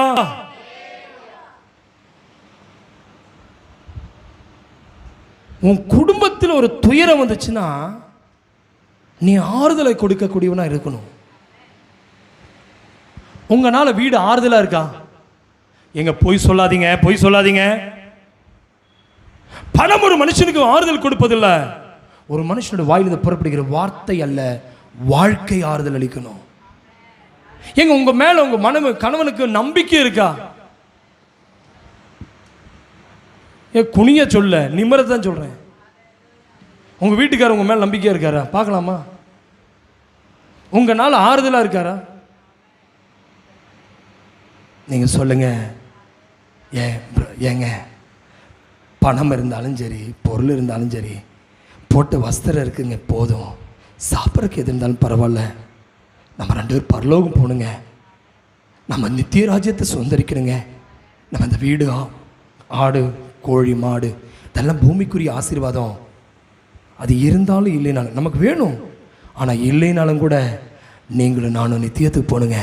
இப்படி ஒரு 2 வார்த்தை ஆறுதலாக பேசி பாருங்க, அந்த வீடு பாக்கியவான்களாய் மாறும். நீங்கள் வீட்டுக்கு போகும்போதே ஒரு பெரிய லிஸ்ட்டை வச்சுருக்கீங்க. உங்கள் வீட்டுக்காரர் உள்ளே வரும்போது ஜெபம் பண்ணுறதுக்கே விசுவாசம் வராது. ஏன்னா ஜெபிச்சதெல்லாம் நடந்ததுன்னா அப்புறம் நீங்கள் தான் தேவன் ஆயிடுவீங்களே. நீங்கள் நினச்சதெல்லாம் கிடைக்கணும். வேலை அப்படின்னா டைம் வேலை, பணம் டைன்னு பணம். எத்தனை ரூபாய் கூகுள் பேல எப்படி அந்த என்னது ஸ்கேனரா, அந்த கியூஆர் கோடை போட்டு எத்தனை ரூபா ஆச்சு? 4500 அந்த கியூஆர் கோடை போட்டு அப்படி போட்டு அந்த ஸ்கேன் பண்ணால் 4500 டச் பண்ணோன்னா அப்படியே பாஸ்வேர்டு கேட்கும், நம்பர் சொன்னால் அப்படியே கட் ஆகிடும். அப்படி நீங்கள் ஜெபத்தை பண்ணக்கூடாது. நீங்கள் நினச்சோன்னா கியூஆர் கோடு மாதிரி நீங்கள் நினச்சிடக்கூடாது ஆண்டவரை. இப்போ சொல்கிறேன், என் ஜெபம் என் வீட்டுக்கு, துயரப்படுகிற என் மனைவியை, துயரப்படுகிற என் கணவனை, துயரப்படுகிற என் பிள்ளையை, துயரப்படுகிற என் பெற்றோருக்கு என் ஜெபம் ஆறுதல் அளிக்கக்கூடியது தான் ஆவியில் எளிமைங்க. உபதேசங்கிறது என்ன தெரியுங்களா? நீங்கள் பேசுகிற வார்த்தையில் அவங்க தொடப்படணும், உடைக்கப்படக்கூடாது, சேர்க்கணுங்க. காயப்பட்டவன் காயம் கட்டணுங்க. பொய் பேசாமல் பேசுங்க. ஆவி பெற்றவன் தானே? அட ஆமாவே இல்லையா? பார்த்த ஆவி பெற்ற மாதிரி தெரியல. நீ ஆவி பெற்றவளா இருந்தா உன் பிள்ளை உன் வாயின் வார்த்தையினால காயப்படுதுன்னா அந்த குழந்தைய ஆக் பண்ணி கன்னத்தை தடவி, சாமி அப்பா அப்படி நினச்சி பேசலை, கோபத்தில் அப்பா பேசிட்டேன். என் பிள்ளை நீ எதுவும் நினச்சிக்காத, அப்போ ஏதோ மைண்டில் டென்ஷனில் நான் பேசிட்டேன், நீ ஃபீல் பண்ணாத. நம்ம ஏசப்பா பிள்ளைங்க, தைரியமாக இரு. பிள்ளைகட்டு மட்டும் இல்லை, கட்டுனவுகட்டியும் சொல்லணும். நமக்கு வெட்டத்தான் தெரியும், ஒட்ட தெரியாதுல்ல. உங்கள் பேர் ஆவி வெட்டுறவங்க, பார்த்தா தான் தெரியுது. இன்னைக்கு சொல்லுங்க, சிலுவையின் உபதேசம் என்பது வெறும் அன்பு மட்டுமல்ல. கெடுறவனுக்கு அது பைத்தியமாக இருக்கும். எப்படியாவது இவன் ரட்சிக்கப்படணும்னு நினச்சிட்டீன்னா, உன் பிள்ளை ரட்சிக்கப்படணும்னு நினச்சின்னா, அவன் பாவத்தை பார்க்க வேண்டாம், அவன் ஆத்துமாவை பாரு. எப்படியாவது அவன் ஆத்துமாவை கொண்டு போகணும்னு நினச்சிட்டீன்னா, அவனை ஆறுதலாக பேசிட்டே இரு, அவனுக்கு ஒரு மாற்றம் உண்டாகும். ஒரு மனுஷனுடைய பாவத்தை பார்க்கும்போது வெறுப்பு உண்டாகும். ஒரு மனுஷனுடைய ரட்சிப்பை நினைக்கும் போது அவனை எப்படியாவது சொல்லுமா. எத்தனை முறை உன் பிள்ளை பாவம் செஞ்சா, நீ உன்னால மன்னிக்க முடியாத பாவம், உன் புருஷன் செய்யற பாவம், உன் மனைவி செய்யற பாவம், உன் குடும்பம் செய்யற பாவம். நேற்று முந்தினத்தில் அம்மா என்கிட்ட சொன்னாங்க, ஒரு நபரை குறித்து சொல்லும்போது, டே அப்பா இப்படி ஒருத்தரை மன்னிச்சது இல்லடா, நீ இத்தனை பாவம் செஞ்சேன்னு தெரிஞ்சுமே அப்பா உன்னை இவ்வளோ தூரம் மன்னிக்கிறாருன்னா ஒரே ஒரு காரணம், நீ எப்படியாவது பரலோகம் வந்துடணுங்கிறதுக்காக தாண்டா அப்பா இந்த அளவுக்கு உன்னை மன்னிக்கிறாருன்னு. நிஜமாக சொல்கிறேன், நான் உங்களை மன்னிக்கிறேன்னா நானும் உப்பில் சோத்தில் உப்பு போட்டு தான் திங்கிறேன். ஹலோ, உனக்கு இருக்கிற ரோசம் தான் எனக்கும் இருக்குது. நல்ல பெரிய கட்ட மீசை தான் வச்சிருக்கிறேன். நல்ல ரோசமுள்ள குடும்பத்தில் பிறந்தவன், நல்ல ஜாதியில் பிறந்தவன், நல்ல உயர்த்தலம் குளத்தில் தான் இருந்தவன். பவுல் சொன்ன மாதிரி கோத்திரத்தில் உயர்ந்தவன் தான், ஜாதியில் உயர்ந்தவன் தான், பெருமை நிறைஞ்ச குடும்பத்தில் உள்ளவன் தான். ஊரை விட்டு ஊர் வந்திருக்கலாம், ஜாதி ஒரு வேளை விட்டுட்டு வந்திருக்கலாம், ஆனால் அந்த ரத்தம் தான் ஓடுது. ஆனால் என்னைக்கு இயேசு எனக்குள் வந்தாரோ, என்னைக்கு இந்த வேலைக்கு என்று இந்த பைபிள் அந்த பட்டயத்தை சுமக்க ஆரம்பிச்சிடணும், என் மானம் சூடு சுரண ரோசம் என் குழந்தைங்க கேட்கும், உண்மையா அப்பாவுக்கு எப்படிப்பா அப்பா மட்டும் பாருங்க. நான் ஒன்று சொல்லட்டுமா, எனக்கு ரோசம் இருக்குது, உங்களை விட பன்மடங்கு கோபக்காரன், உங்களை விட பன்மடங்கு என்னுடைய கோபம் உங்களுக்கு தெரியாது. ஆனால் எதுக்கு தெரியுமா, சிலுவை என்னை ரட்சித்தது, உபதேசம் என்னை பல பலத்தை கொடுத்தது. என்ன பலன் தெரியுமா, மன்னிக்கும் பலன், அன்பு கொடுக்கும் பலன், அணைக்கும் பலன், உருவாக்கக்கூடிய பலன். இனி எத்தனை குறை சொல்லி இருக்கிறேன், ஆனாலும் உன்னை நேசிக்கிறேன் பாத்தியா. வாய் எடுத்த நீ என்னெல்லாம் சொல்லிடுவ, என் காதுக்கு வராதுன்னு நினைச்சிட்டு இருக்கிறியா, அத்தனையும் வரும். ஏன்னா நான் ஊழியக்காரன், அபிஷேகம் பெற்றேன், சும்மா ஏதோ பெட்டிக்கடை வச்சிருக்கேன்னு நினைக்காத. ஆவியானவரோடு இணைஞ்சிருக்கவன் என்ன பேசினாலும் காதுக்கு வரும். ஆனாலும் நான் மன்னிக்கிறேன்னா ஒரே ஒரு காரணம், இதுதான். இயேசு 3 வருஷத்தில் அவர் பண்ணின ஊழியத்தில் அவர் உபதேசம்தான் பண்ணினாரு, மனம் திரும்புங்கள்னாரு, பரலோகத்தை கொண்டு ஒரு நல்ல கவனிங்க, மனம் திரும்பினால் பரலோகம் சமீபமாக இருக்கும். நல்லா கவனிங்க, மனம் திரும்பினால் பரலோகம் சமீபமாக இருக்கும்.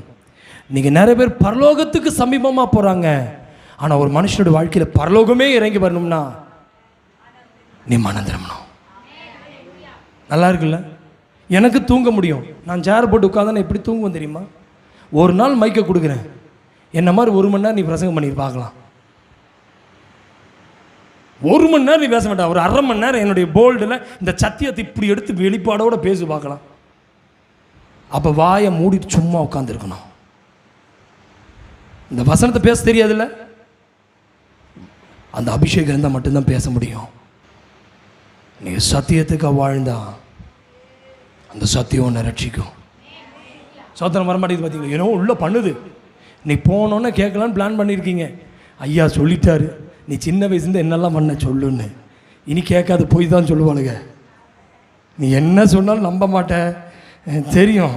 குடும்பத்தில் சண்டை கொண்டு வந்துடக்கூடாது என்ன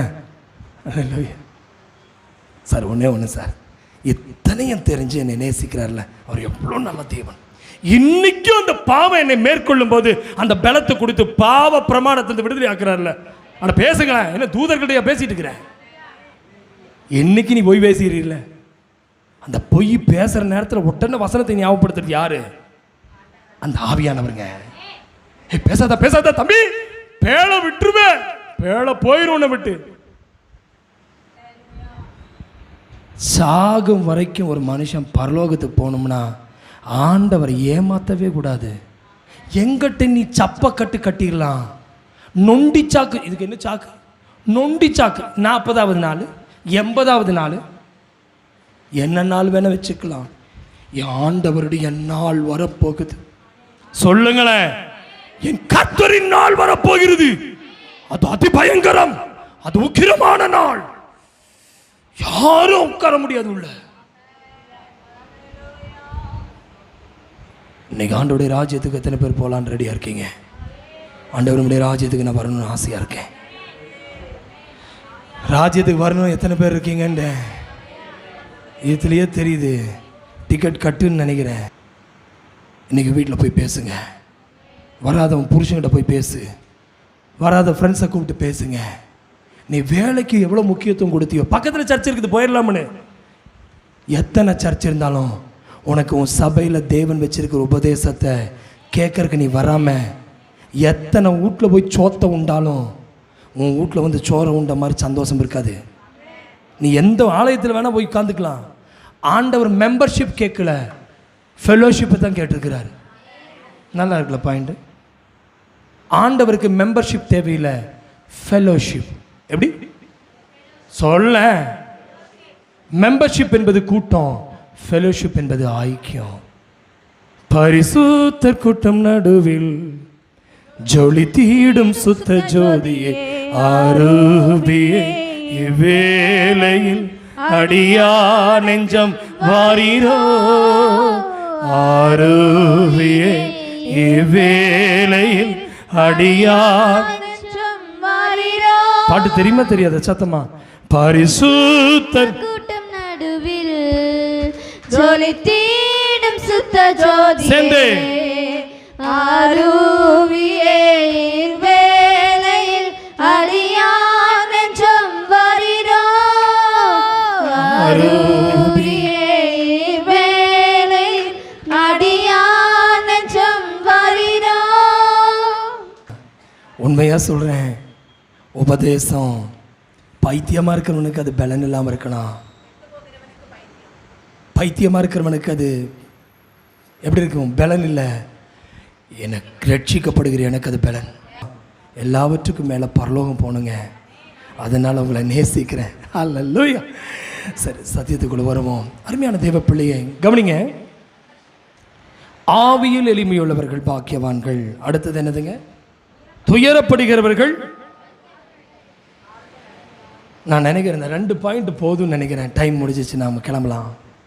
நான் கேட்குறேன், ஹலோ, போய் சொல்லாம பேசுங்க. இந்த இன்னைக்கு கேட்ட வசனம் என்னங்க? சிலுவையை பற்றிய உபதேசம்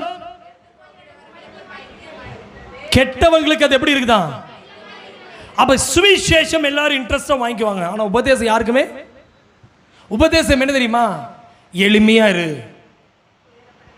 அடுத்தது ஆறுதல் பண்ணு. நான் கேட்குறேன், நெஞ்ச தொட்டு சொல்லணும், பொய் சொல்லக்கூடாது. உங்களால் நீங்கள் எத்தனை பேத்துக்கு முன்னாடி எளியவர்களாகிய எங்கள் மேலே, ஹலோ கவனிக்கிறீங்களா? எப்பாவது உங்கள் மனைவி கிட்ட தாழ்மையாக பேசியிருக்கீங்களா? என் வீடு, என் வேலை, என் ட்ரெஸ்ஸு, நான் சம்பாதிச்சது, நான் வாங்கி கொடுத்தது. உனக்குள்ள உபதேசம் இல்லைன்னு அர்த்தம். அப்போ நீ என்ன போயிட்டு இருக்கிறன்னு அர்த்தம்? சத்தமா, பைத்தியமா இருக்கிறேன்னு அர்த்தம். பைத்தியம் தான் சொல்லும். என் வீடு, என் ட்ரெஸ், என் காரு, என் பங்களா, பைத்தியம். அட பைத்தியம் அப்படின்னு சொல்லிட்டீங்கன்னா சண்டைக்கு வந்துடுவாங்க என்கிட்ட. இன்னைக்கு சொல்லுங்க, ஆவியிலே ஒரு எளிமை. இனி நான் அல்ல பிழைப்பதிலே கிறிஸ்தேசுவே ஜீவிக்கிறார். நான் அல்ல பிழைப்பதிலே கிறிஸ்தேசுவே என்னில் ஜீவிக்கிறா. நானுங்கிறது உனக்குள்ள இருந்தான். என் வேலை, என் வீடு, என் சொத்து, என் பொருள் என்றது என்றது என்றதுன்னு சொன்னீங்கன்னா, ஐயா இன்னைக்கு சொல்லுங்க, இந்த சிலுவை உபதேசம் என்ன செய்யும் தெரியுமா? நான் அல்ல, கிறிஸ்து எனக்குள்ள செயல்படுகிறார். உங்க பிரசங்கம் நல்லா இருக்குன்னு ஒருத்தர் சொல்லிட்டாங்கன்னா, இல்ல கர்த்தருடைய கிருபை. உங்க பாட்டு நல்லா இருக்குன்னு ஒருத்தர் சொன்னா, நான் அல்ல, கர்த்தர் செய்தது. உன் கீபோர்டு நல்லா இருக்குன்னு ஒருத்தர் சொன்னான்னா, நான் அல்ல, கர்த்தர் செய்தது. நீ நல்ல ஸ்கூல்ல மார்க் வாங்கிட்டேன்னு சொன்னா, நான் அல்ல. சொல்ல, ஓ ஸ்கூல்ல மார்க் வாங்காதனால அமைதியா? சரி, உன் லைனுக்கே வரேன். வீடு உன் பேருக்கு வந்துருச்சுல்ல, நான் அல்லம்மா, கர்த்தர் தந்தாரு. வீடு பெருசா கட்டிட்டோம்ல, மல்லாக்கப்படுத்தின்னு அப்படியே போயிடுவ. அப்புறம் சொல்லிடாத, சொல்லு, நான் அல்லம்மா, கர்த்தர் தந்தார். வண்டி வாங்கிட்டீங்கன்னா, இது நான் அல்ல. சொல்ல சொல்ல, நல்ல ட்ரெஸ் நல்லா இருக்குல்ல, என்ன காட்டன் ஹாயில வாங்கினதா? ஹாயில வாங்கினதுன்னு ஆய் ஆய் இல்லை, நான் அல்ல, ஏசு எனக்கு தந்தார். அந்த எளியவர்களாக இருக்க இருக்க இருக்க கர்த்தர் மகிமைப்பட அது ஒரு பலனாய் மாறும். சொல்லுங்களேன். நிறைய பேர் சொல்லுவாங்க, உங்கள் வீட்டில் சண்டையே வராதா? அப்படி கண்ணு வச்சிருக்க ஆளுங்க பொம்பளைங்க. உங்கள் வீட்டில் எப்போவுமே ஜோடியாகவே போகிறீங்க, ஜம் பண்ணிட்டு போ. அவன்கிட்ட சொல்லு, நான் அல்ல, எங்கள் வீட்டில் எப்பவும் அடிக்கடி சண்டை வரும். என்னைக்கு நான் விட்டு கொடுத்து போனனோ, நான் கெட்டு போகல. எனக்குள்ள ஒரு பலன் இருக்கு, அது ஆவியின் பலன். சார், உன் பக்கத்து வீட்டில் சண்டை, ஆனால் நம்ம வீட்டில் மட்டும் கிருபையாக காத்துட்ருக்காருன்னா வேற ஒன்றும் இல்லை, அந்த ஆவியோடு ஆவி இணைந்திருப்பதுனால அது என் குடும்பத்துக்கு அன்பில் பலப்படுத்துது, அன்பில் பலப்படுத்துது, ஐக்கியத்தை பலப்படுத்துது, ஒற்றுமையை பலப்படுத்துது, ஒருமனப்பாட்டை பலப்படுத்துது, மன்னிக்க இருதயம் தருது. சொல்ல சார், உன் மனைவி எத்தனை முறை மன்னிச்சுட்டேன்? அவன் எல்லாம் ஒட்டுக்க உன்னை ஒத்தைக்கு ஆக்கிட்டாங்கல்ல. குடும்பமே சேர்ந்து உன்னை தனிமைப்படுத்தும் போது அங்கேயும் நீ இருக்கிறீன்னா, பரவாயில்லப்பா, நீ யாருக்குனாலும் இந்த வீட்டில் பொழைச்சிருக்க. சாரி, நான் அல்ல, என் இயேசுவை இருக்க வச்சிருக்க. இந்த வேலையில் நீ பெரிய ஆளாக இருக்க.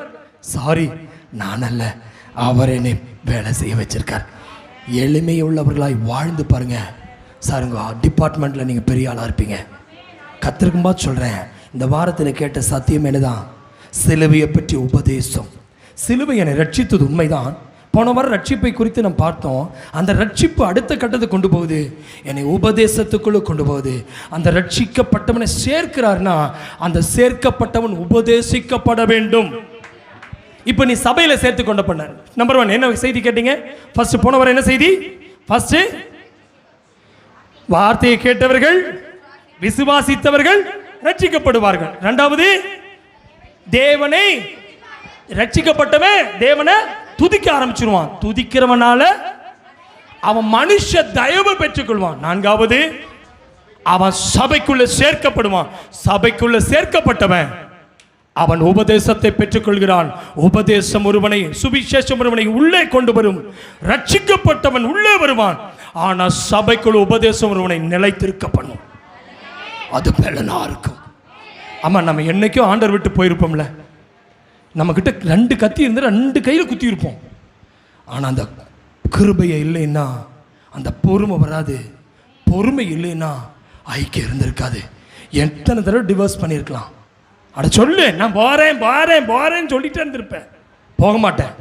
ஏன் போகாம இருக்கு தெரியுமா? அந்த பலன் உள்ள இருக்கு. எத்தனையோ முறை செத்து போயிடுறேன். நான் எதுக்கு இருந்துட்டு சொல்ல உட்காந்துருக்க பாரு குத்துக்கல்லாட்டா. நானே செத்து போயிருங்க. நீ எதுக்கு தான் நீ வாழல? அவர் இருக்க வச்சிருக்கிறார், என்னை தக்க வச்சிருக்கிறார். என் உசுறு போகணும்னு அவர் நினைக்கணும். சொல்லுங்க, இந்த உபதேசம் என்னை சபைக்குள்ள பலப்படுத்தி வைக்கிறது. பணம் என்னை பலப்படுத்தல, பொருள் என்னை பலப்படுத்தல, மனுஷனை பலப்படுத்தல. அந்த சிலுவையின் உபதேசம் என்னை இந்த சபைக்குள்ள சேர்த்த பிறகு உபதேசம் என்ன செஞ்சிருச்சு? பலப்படுத்துச்சு. அது எப்படி பலப்படுத்தினதுக்கு அப்புறம் எப்படி அந்த பலன் என்ன செய்ய, எப்படி வெளிப்படுது? அந்த பலன் எப்படி வருதுங்க? சொல்லுங்க. ஆவியிலே எளிமையை கொண்டு வரும். அடுத்தது எங்க எல்லாருமே சொல்லுங்களேன், என்ன கொடுக்குறீங்க வீட்டுக்கு? என்ன கொடுக்குறீங்க? பேச நிஜமா கண்ணை முடிக்க நான் இங்கே கேட்குறேன், அவர் ஆறுதலாக இருக்காரா? சரி, போனதுக்கப்புறம் சொல்கிறேன்னு இருக்காங்க. நல்ல வேலை வீட்டில் கூட்டிகிட்டு வரலையா? இன்றைக்கி சொல்கிறேன், சந்தோஷமாக போங்க. நீங்கள் வீட்டுக்கு போகும்போது ஆண்டவர் என்ன பேசுனான்னு கேட்டால் 2 வார்த்தை தான். ஒன்று, பலன் எனக்கு கத்த தரேன்ட்டாரு. அந்த பலன் 2 வகையாக ஆண்டவர் பிரித்து காமிச்சார். ஒன்று, எனக்குள்ள ஒரு எளிமை, எல்லா இடத்துலையும் எளிமையை காண்பிக்க வச்சார். 2வது என்னதுங்க? ஏமா உன்னால் வீடு ஆறுதல் அடையுதான்னு. ஆமேண்ணா, வீட்டுக்காரர்கிட்ட கேட்கட்டுமா? சரி, போனதுக்கப்புறம் ஃபோன் பண்ணி கேட்டுக்கிறேன். சிரிக்கிறீங்களா? சோத்திரம் சோத்திரம். இன்றைக்கி சொல்லுங்கள், என் பிள்ளை என் மூலமாய் ஆறுதல் அடையணும். Comfort Jesus, comfort Jesus, comfort Jesus, compassion. Amen, hallelujah. எனக்குள் அவருடைய ஆறுதல் எனக்குள் வரணுங்க. 40 நாள் செத்ததுக்கப்புறம் ஒருத்தருக்கு ஆறுதல் கூட்டம் வைக்கிறது, 3 நாள் செத்ததுக்கப்புறம் ஒரு ஆறுதல் கூட்டம் வைக்கிறது இல்லை. போன வாரம் ஒரு செய்தியை பார்த்தேன், அதை நான் ஒரு நாளைக்கு பேசுவேன். மலையாளத்தில் வந்திருந்தது. பிறக்கும்போது எல்லாரும் தெரியப்படுது. எல்லாருமே என்ன குழந்தை பிறந்துச்சு உனக்கு? பொம்பளை பிள்ளை. அடுத்து இறந்ததுக்கப்புறம் போயிட்டான் பெரிய ஃப்ளக்ஸாக தெரிய வச்சுருவாங்க. பிறப்பும் தெரியும், இறப்பும் தெரியும். இருக்கும்போது யாருக்குமே கண்ணுக்கு தெரியாது. நல்லா இருக்கலாம் டாப்பிக்கு. நான் ஒரு நாளைக்கு அதை டிரான்ஸ்லேஷன் பண்ணி நான் உங்களோட பேசுவேன். நம்ம பிறக்கும்போது நிறைய பேர் அறியப்படுகிறோம், இறக்கும்போது நம்ம செத்துட்டோன்னு எல்லாத்துக்கும் தெரியும். வாழ்ந்துட்டு இருக்கும்போது யாருமே ஆறுதல் பண்ண மாட்டாங்க. உண்மை தானே? அதை பேசுங்களேன். உடன்பிறப்பு, கூடப்பிறப்பு, உள்ளே இருக்கிறவன், வெளியே இருக்கிறவன், சர்ச்சுக்குள்ளே இருக்கிறவன், ஏங்க சபைக்குள்ளே இருக்கவங்க கூட திரும்பி கூட ஸ்தோத்திரம் பண்ண மாட்டேங்கிறான். ஏன்னா அவன்கிட்ட நான் பேசக்கூடாது, ஆவி சரியில்லை, இந்த ஆவி ஒத்து போகாது. நீ எல்லாம் விசுவாசி, உன்னையும் நம்ம பரலோகம் கொண்டு போகணும். பார்க்குறத பாரு, பேரட்டாட்டு உட்காந்துக்கிறது. நீ முடிச்சது முடியாமல் திரும்பிவே பார்க்கக்கூடாது. அட்டென்ஷன் அபோர்டன் ஆன்சம் அப்படின்னு திரும்பி போயிடுது. உன்னை கொண்டு ஆண்டவர் ஆறுதல் அடைகிறாரா? நீ மாறுதல் அடைஞ்சா ஆறுதல் கொடுப்பேன். இன்றைக்கி சொல்லுங்கள், ஆண்டவர் 2 பாயிண்ட் தான். சத்தமாக சொல்லுங்களேன். நான் எப்படி இருப்பேன்? வீட்டில் சபைக்குள்ளே எப்படி இருப்பேன்? எளிமையாக இருப்பேன். ஊழியத்தில் எப்படி இருப்பேன்? வேலையில் எப்படி இருப்பேன்? குடும்ப வாழ்க்கையில் எப்படி இருப்பேன்? சபைக்குள்ளே இருக்கிற விசுவாசியோடு எப்படி இருப்பேன்? ஹே பிரதர், சோத்திரம். நோ பாவினி, ஓ ஆவி.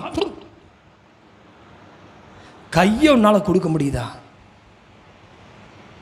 ஆவி பெற்றவன் கையை கொடுப்பாங்க. எனக்கு வாழ்க்கையை கொடுத்திருக்கிறார் அவரு. யாரையும் நான் அற்பமாக நினைச்சிடக்கூடாது. நான் இந்த பலிபீடத்திலிருந்து சொல்கிறேன். என் மனைவி சாட்சி, 20 வருஷம் ஆச்சு கல்யாணம் ஆகி. என் வாழ்க்கையில் யாருமே அற்பமாக நான் நினைக்க மாட்டேன். பரிசுத்த ஆவிக்கும்பாக சொல்கிறேன். என்னை அற்பமாக பேசியிருப்பாங்க, என்னை துச்சமாக பேசியிருப்பாங்க. அவர்களையும் என்னை நேசிக்கக்கூடிய இருதயத்தை கர்த்தர் எனக்கு தந்தார்னா, இந்த துயரப்படுகிறவர்கள் பாக்கியவான்கள், அவர்கள் ஆறுதல் அடைவான்கிற வார்த்தை, அதை உபதேசமாக நான் எடுத்துக்கிட்டதுனால தான். ஏற்கனவே சொன்னேன், கிறிஸ்துவின் பிரமாணம் என்னென்ன எதிர்ந்து விடுதலை ஆக்கிருமா? பாவம், மரணம் என்கிற பிரமாணத்திலிருந்து விடுதலை ஆக்கிருமா? இன்னும் நீங்கள் ஏன் பாவம் செய்கிறீங்களா? உங்களுக்குள்ள எளிமை இல்லாதனால தான் பெருமை பிசாசா மாறுச்சு. நீ ஏன் பிசாசா மாறுறேன்னு உனக்குள்ள ஃபர்ஸ்ட் இருக்கிற பெரிய பேய் என்னதான்? சொல்லுங்களேன். உன் முகத்தை பார்த்து சொல்லு. உன் பேரை சொல்லிக்க. உன் பேரை சொன்ன என்கிட்ட சண்டைக்கு வந்துடுவேன். நான் என் பேரை சொல்லிக்க. சாமு சொல்லுப்பா. சாமா, என் பேரை சொல்ற? உன் பேரை சொல்லு. சாமு பேரை சொல்லு. இப்படி இல்லை, வாயை திறந்து பேரை சொல்லுன. சாமு, பெருமையாக இருக்காத, கர்த்தர் தாழ்த்திடுவார். சொல்ல, பெருமையாக இருக்காத, கர்த்தர் தாழ்த்திடுவார். உனக்குள்ள பெருமை வேண்டாம், ஆவியில் பெருமை வேண்டாம், ஜபத்தில் பெருமை வேண்டாம். சொல்றது கூட இப்படி உட்காந்து சொல்லாத, அதில் ஒரு தாழ்மையாக சொல்லு.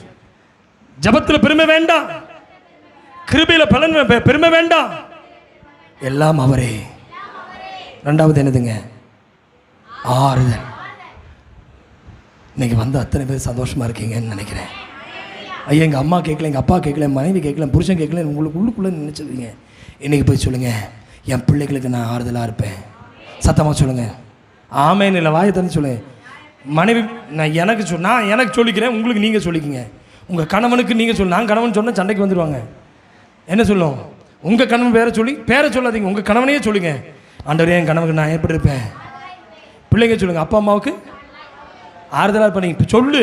நான் சொல்கிறேன், ஆண்டவரே என் மனைவிக்கு நான் ஆறுதலாக இருப்பேன். ஆண்டவரே சொல்லுங்களேன். ஆண்டவரே என் பிள்ளைக்கு நான் ஆறுதலாக இருப்பேன். ஆண்டவரே பார்த்துட்டு ஊமையாக இருக்கிற பிள்ளைகளுக்கும் நான் ஆறுதலாக இருப்பேன். ஆண்டவரே ஆண்டவரே என் சபையில் இருக்கிற விசுவாசிக்கு நான் ஆறுதலாக இருப்பேன். ஆண்டவரே உடைய வார்த்தைக்கு முன்பாக என் மக்களுக்கு நான் ஆறுதலாக இருப்பேன். ஆண்டவரே துயரப்படுகிற மக்களுக்கு நான் ஆறுதலாக இருப்பேன். சொல்ல இது கேட்குறக்கு ஒரு ஜோவியில் எடுத்துக்காதீங்க, சீரியஸாக பேசுகிறேன். இந்த வசனம் உங்கள் வீட்டை 2 வார்த்தை உங்கள் வீட்டில் பெரிய ஆசீர்வாதம் இருக்குமா? சந்தோஷமாக போங்க. அன்னைக்கு ஒரு பாடுகளோடு வந்தீங்க, இன்றைக்கி 2 காரியத்தை ஆண்டவர்களோடு பேசிட்டாரு. நீங்கள் நினச்சது ஒன்று, வரும்போது பேசுகிற ஆவியானவர் வேறு மாதிரி பேசுகிறாரு. நீங்கள் எதிர்பார்த்து வந்தது வேறு. போங்க, சந்தோஷமாக போங்க. அத்தான்ட்ட போய் கை கொடுத்து சொல்லுங்கள், சாரி நான் உங்களை காயப்படுத்திட்டேன், ரொம்ப வேதனைப்படுத்திட்டேன். இன்னிலிருந்து நான் உங்களுக்கு எப்படி இருப்பேன்? மனைவிமார்களை பார்த்து கணவன்மார்கள் சொல்லுங்கள், என்ன இன்றைக்கி என்ன பிரசங்கம் என்னன்னு கேட்டாங்கன்னா சொல்லுங்கள், நான் உனக்கு ஆறுதலாக இருப்பேன்ப்பா. உனக்கு நான் இவ்வளோ நாள் வெயிட்டை குறைக்கிறவனா, உன் ஆசீர்வாதத்தை தடுக்கிறவனா நான் இருந்தேன். இன்னிலிருந்துடி நான் உனக்கு பலனாக இருப்பேன். ஏன்னா சிலுவையை பற்றி உபதேசம், சிலுவையை பற்றி உபதேசம் கெட்டவனுக்கு அது பைத்தியம். எனக்கோன்னு சொல்லுங்க எல்லாரும், எனக்கோ அது தேவ பலனாக இருக்கு. அல்லேலூயா. கர்த்தர் இந்த வார்த்தையின் மூலமாக ஆஸ்வதிப்பார். இந்த செய்தி தொடரும். அடுத்த வாரம் இந்த செய்தியை கேட்கலாம். ஆனால் இப்போவும் சொல்கிறேன், இந்த சீரியஸாக சொல்கிறேன், நம்பர் 1 நம்பர் 2ன்னு சொல்லி யாரெல்லாம் இந்த செய்தி கேட்டு போகிறாங்களோ, இது முடியும் போது அவங்க பரலோகத்துக்கு எடுத்துக்கொள்ளப்படுவாங்க. நான் நினைக்கிறேன் இந்த செய்தி முடியும் போது அவங்க வீடு ஒரு குட்டி பரலோகமாக மாற்றுவார். இந்த செய்தி முடிகிறக்குள்ள எத்தனை வாரம் போகும் தெரியாது, 2வது வாரம் ஆயிடுச்சு. இப்போது இந்த செய்தி போக போக போக போக என் மனைவி, நானும் என் பிள்ளைகள் எல்லாம் சேர்ந்து நித்தியத்தை சொந்தமாகலாம். எல்லாம் எழுப்பி நிற்போம். கர்த்தர் உங்களை ஆஸ்வதிப்பாராக. இந்த நாளில் கேட்ட வார்த்தைக்கு முன்பாக நம்மை நாமே அர்ப்பணிப்போம். எல்லாரும் வாய்களை திறந்து, ஆண்டவர் இந்த கேட்ட சத்தியத்தின்படி கிறிஸ்துவின் பிரமாணம், எல்லாரும் சொல்லுங்க, கிறிஸ்துவின் பிரமாணம், பாவம் மரணம், இந்த பிரமாணத்திலிருந்து என்னை விடுதலையாக்கிட்டே. இன்னைக்கு சொல்லுங்க, ஆண்டவரே பாவம் மரணத்திலிருந்து விடுதலையாக்கிட்டு என்று எல்லாரும் சேர்ந்து சொல்லுங்க. ஓ ரபா ஷக்கனா. கொஞ்ச நேரம் வாய்களை திறந்து, கண்களை அடைத்து எல்லா வாய்களை திறந்து ஸ்தோத்திரம் பண்ணுங்க. கொஞ்ச நேரம் வாய்களை திறந்து ஸ்தோத்திரம் பண்ணுங்க. வாயை திறந்து ஜெபம் பண்ணு. ஆவியானவருக்கு ஒரு வாய்ப்பை கொடுக்கிறாரு. உன் வீட்டில் ஒரு ஆறுதல் உண்டாக்க போகிறார். உன் குடும்ப வாழ்க்கையில் ஒரு ஆறுதல் உண்டாக்க போகிறார். ஒரு தேவ பலன் வாழ்க்கையில் நமக்கு கடந்து வர போகிறது. பெற்றுக்கள் பெற்றுக்கள் பெற்றுக்கள் அந்த ஆவியின் பலன், ஆவியின் பலன் மகளே, உன் மேல அந்த ஆவியின் பலன் இறங்கி வருகிறது. கையை தட்ட தட்ட, நல்ல கையை தட்டி ஆராதி. உன் கை தட்டுற சத்தம் உனக்கு கேக்குதான்னு பாரு. ஆமே, நல்ல கையை தட்டி ஆராதி, கையை தட்டி ஆராதி. தேவ சமூகத்தில் விட்டுக்கொடு. ஒரு அபிஷேகத்தின் வல்லமாய் பெற்றுக்கள் பெற்றுக்கள் பெற்றுக்கள் பெற்றுக்கள் பெற்றுக்கள். Fire fire. கர்த்தர் இந்த வார்த்தையின் மூலமாய் நம்மை ஆசீர்வதிக்க கர்த்தரை ஸ்தோத்திரம் பண்ணுவோம். இந்த வசனத்தின் மூலமாய் நம்முடைய வாழ்க்கை அன்பின் பிரமாணம், ஆமென், கிறிஸ்துவின் பிரமாணம், பாவம் மரணம் பிரமாணத்திலிருந்து நம்மை விடுதலையாக்குறதுக்காக கர்த்தரை ஸ்தோத்திரம் பண்ணுவோம். சிலுவை பற்றிய உபதேசம் கெட்டு போய்களுக்கு அது பைத்தியம், ரட்சிக்கப்பட நமக்கு அது பலனாய் இருப்பதற்காக ஸ்தோத்திரம் பண்ணுவோம். ஜெபம் செய்வோம்.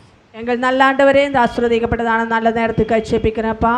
இந்த நாளுமே துதிக்க உண்மை ஆராதிக்கும் நாமத்தை மகிமைப்படுத்த கர்த்தர் பாராட்டின பிரேசலாகிறதுக்காய் நன்றி ஆண்டவரே. நேர எங்களோடு பேசின வார்த்தைக்காய் ஸ்தோத்திரம் ஆண்டவரே. ஹல்லேலூயா ஸ்தோத்திரம் கர்த்தாவே. ஹல்லேலூயா கர்த்தாவே. ஹல்லேலூயா. ஜீவனுக்கேற்ற பிரமாணம், ஹல்லேலூயா, எங்கள் பாவம் மரணத்திலிருந்து எங்களை விடுதலையாக்கிச்சேன்னு நாங்கள் கர்த்தாவே இந்த பகல் கேட்டோமப்பா. ஹல்லேலூயா. கிறிஸ்துவின் பிரமாணம் எங்களை விடுதலையாக்குகிறது ஆண்டவரே. ஹல்லேலூயா. எங்கள் பாவத்தில் நீர் எங்களை விடுதலையாக்கினதுக்காய் நன்றி. மரண வாழ்க்கையில் எங்களை விடுதலையாக்கினதுக்காய் நன்றி ஆண்டவரே. ஹல்லேலூயா. சிலுவையை பற்றின உபதேசம் கெட்டு போகிறவர்களுக்கு பைத்தியமாயிருக்கிறது ஆண்டவரே. ரட்சிக்கப்படுகிற எனக்கோ அது தேவ பலனாயிருக்கிறது நாங்கள் கேட்டோம் அப்பா. ஹல்லேலூயா. இந்த பகல் எங்களுக்குள்ள ஒரு தேவ பலன் உண்டாவதாக. ஹல்லேலூயா ஸ்தோத்திரம். நாங்கள் சிலுவையை பற்றி உபதேசத்தின்படி நடக்க கர்த்தர் எங்களுக்கு உதவி செய்யுங்க ஆண்டவரே. ஏசப்பா ஸ்தோத்திரங்க தாவே. நீங்க சொல்லியிருக்கீங்க ஆண்டவரே, ஆவியில் எளிமையுள்ளவர்கள் பாக்கியவான்கள் என்று சொல்லியிருக்கீங்க ஏசப்பா. எங்களுக்குள்ள அந்த எளிமையை தாங்காண்டவரே. பெருமை உள்ளவர்களுக்கு கர்த்தர் எதிர்த்து நிற்கிறார், தாழ்மை உள்ளவர்களுக்கு கிருபை அளிக்கிறார். அந்த வார்த்தையின்படியே எங்களுக்குள்ள அந்த எளிமை காணப்பட கர்த்தர் உதவி செய்யுங்க ஆண்டவரே. மற்றவர்களிடத்தில் கர்த்தாவே நாங்கள் பெருமை உள்ளவர்களாய் அல்லாண்டவரே, எளிமையோட வாழ கர்த்தர் எங்களுக்கு உதவி செய்யுங்க அப்பா. ஸ்தோத்திரம் கர்த்தாவே. மற்றவர்களுக்கு ஆறுதலா இருக்கிறவர்களா எங்களை மாற்றுங்க ஆண்டவரே. எங்கள் குடும்பத்துக்கு நாங்கள் ஒரு ஆறுதலா இருக்க வேண்டும் ஆண்டவரே. எங்கள் பிள்ளைகளுக்கு நாங்கள் ஒரு ஆறுதலா இருக்க வேண்டும் ஆண்டவரே. எங்கள் சபைக்கு நாங்கள் ஆறுதலா இருக்க வேண்டும் ஆண்டவரே. எங்கள் அக்கம் பக்கத்தினருக்கு நாங்கள் ஒரு ஆறுதலா இருக்க வேண்டும் ஆண்டவரே. நாங்கள் போகிற வேலை ஸ்தலங்களில் நாங்கள் ஒரு ஆறுதலா இருக்க வேண்டும் ஆண்டவரே. நாங்கள் எந்த இடங்கள்ல கடந்து செல்கிறதோ அந்த இடத்துல நாங்கள் ஒரு ஆறுதலை கொண்டு வருகிறவர்களாக காணப்பட கர்த்தர் உதவி செய்யுங்க ஆண்டவரே. ஆறுதலின் பிள்ளைகளா எங்களை மாற்றுங்க ஆண்டவரே. துயரப்படுகிறவர்களுக்கு, மனம் கசந்தவர்களுக்கு, மனம் மடிந்தவர்களுக்கு, மன நோயற்றவர்களுக்கு, டிப்ரெஷனில் வாழ்கிறவர்களுக்கு நாங்கள் ஒரு ஆறுதலை காணப்பட கர்த்தர் உதவி செய்யுங்க ஆண்டவரே. இந்த பெண்களில் வந்த ஒவ்வொரு பிள்ளைகளும் உம்முடைய கரத்தில் அர்ப்பணிக்கிறேன் ஆண்டவரே. அடியனே உம்முடைய கரத்தில் தாழ்த்துகிறேன் ஏசப்பா. அப்பா நீங்க வரப்போறீங்க ஆண்டவரே. அப்பா இந்த வார்த்தை ஒவ்வொன்றும் எங்களை அப்பா உம்முடைய பரலோக ராஜ்யத்துக்கு என்று எங்களை ஆயத்தப்படுத்துங்க ஆண்டவரே. எங்கள் வீடு ஒரு குட்டி பரலோகமாய் காணப்பட உதவி செய்யும் அப்பா. ஸ்தோத்திரங்கர்த்தாவே. நாங்கள் ரட்சிக்கப்படுகிறவர்களாய், ரட்சிக்கப்பட்டவர்களாய் ஒவ்வொரு நாளும் வாழ கர்த்தர் எங்களுக்கு உதவி செய்யும். உடைய கருத்தில் எங்களை ஒவ்வொருவரையும் அர்ப்பணிக்கிறேன். கர்த்தர் ஜெபத்தை கேட்டதுக்காய் நன்றி. இயேசுவின் நாமத்தில் ஜெபங்கள் நல்ல பிதாவே. அல்லேலூயா. கர்த்தர் உங்களை ஆசீர்வதிப்பாராக. God bless you.